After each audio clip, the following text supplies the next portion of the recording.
waiter who insulted Big Shaq didn't know. He owned the restaurant. The room went silent the moment he walked in. A towering figure in a simple t-shirt and jeans, his presence drew every eye in the elegant dining hall. Crystal chandeliers sparkled. Overhead, waiters in starched uniforms moved gracefully between tables, and the air was filled with soft violin music. But instead of being welcomed, he was met with cold stares. One server in particular marched over, her face twisted with disdain.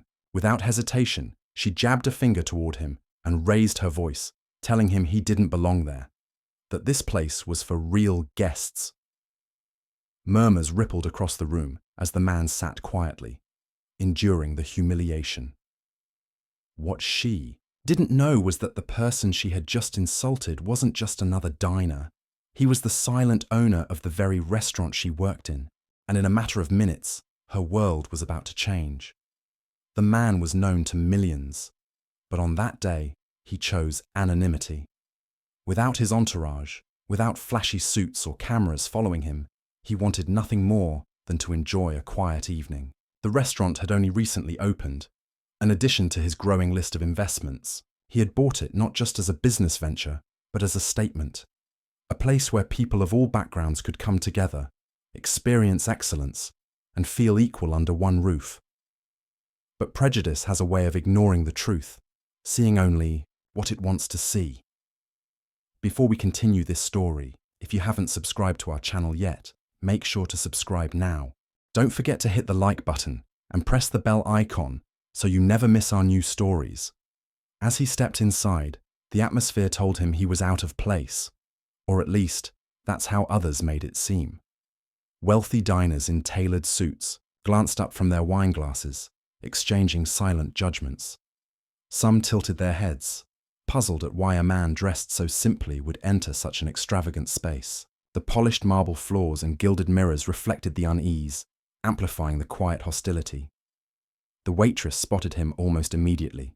She was sharp-featured, her hair neatly tied back, and she carried herself with the kind of arrogance that comes from believing she understood who deserved respect. To her, his casual attire and quiet manner marked him as someone unworthy of the restaurant's refinement. She approached with a rehearsed smile that quickly disappeared. "Excuse me, sir," she began, her tone dripping with false courtesy. "Are you sure you're in the right place?"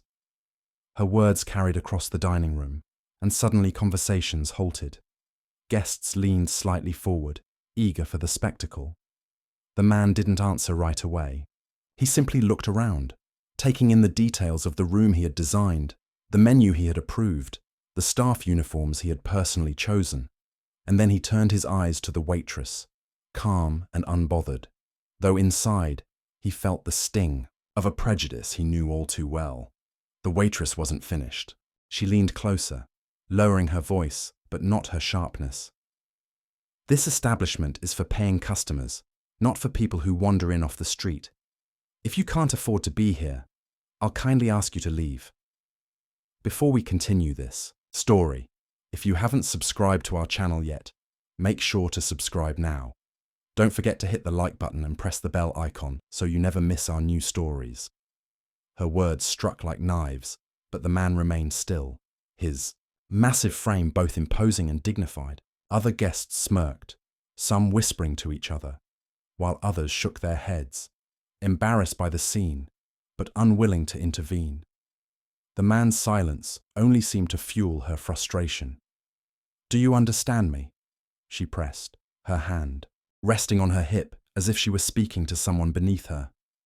"We maintain standards here, and you're making the other guests uncomfortable." For a moment, he considered revealing himself, but instead, he let her dig her own grave. He asked for a menu, his voice deep but steady. She scoffed, rolled her eyes, and reluctantly handed him one, muttering under her breath about wasting time. Nearby, a couple in evening gowns whispered audibly. "Why do they let just anyone walk in?" the woman remarked, clutching her pearls. "It ruins the atmosphere." The man unfolded the menu, scanning items he already knew by heart. He could still recall the tasting sessions with the head chef, the hours spent curating dishes that reflected both tradition and innovation. To the diners around him, however, he was invisible, defined only by their assumptions.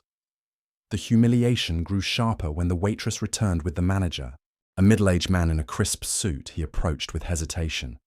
"Sir," he began cautiously, "I'm afraid my employee feels there's been some misunderstanding. This restaurant has certain expectations of its patrons." The man interrupted, him with a calm, measured tone. "Expectations such as?" the manager faltered. "Well, proper attire, for instance. But before he could finish, another guest chimed in. "He's not dressed for this place. Look at him. He doesn't belong here." The chorus of judgments swelled. The man sat quietly, listening, absorbing every word, every insult cloaked as policy or standard. It wasn't about clothes. It wasn't about etiquette. It was about something deeper, uglier. The tension reached its peak when the waitress crossed her arms and declared, loud enough for the entire hall to hear, "This restaurant is for distinguished clients, not for people like you. Please leave, before I have security escort you out." A hush fell. The audacity of her statement shocked even some of the diners who had silently approved until now. The man slowly rose from his seat, his towering figure casting a shadow across the table. He reached into his pocket, and for a moment, the waitress flinched, expecting anger or confrontation. Instead, he pulled out his phone. With deliberate calm, he made a single call. His voice was steady, authoritative. "It's me. Come to the dining hall."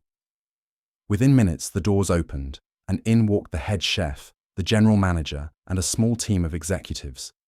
Their expressions shifted instantly when they saw him standing there. The general manager, the true authority above the floor manager, nearly stumbled as he rushed forward. "Sir, my apologies," he said breathlessly. "We didn't expect you tonight." The waitress froze. Confusion spread across her face, quickly replaced by dread. The man said nothing to her. Instead, he turned to the general manager. "Is this how you treat guests in my restaurant?" Gasps echoed through the room. Diners exchanged wide-eyed looks, realizing the truth. They hadn't been watching a man out of place. They had been watching the owner himself. The general manager stammered, his face pale. "No, sir. This is unacceptable. She will be dealt with immediately." The waitress's arrogance crumbled into panic. She began to protest, her voice trembling. "I didn't know. I thought he was—" But the man raised a hand, silencing her. His deep voice carried through the hall. "You judged me not by who I am, but by what you assumed. And that is something I will not tolerate here." By the next morning, word had spread.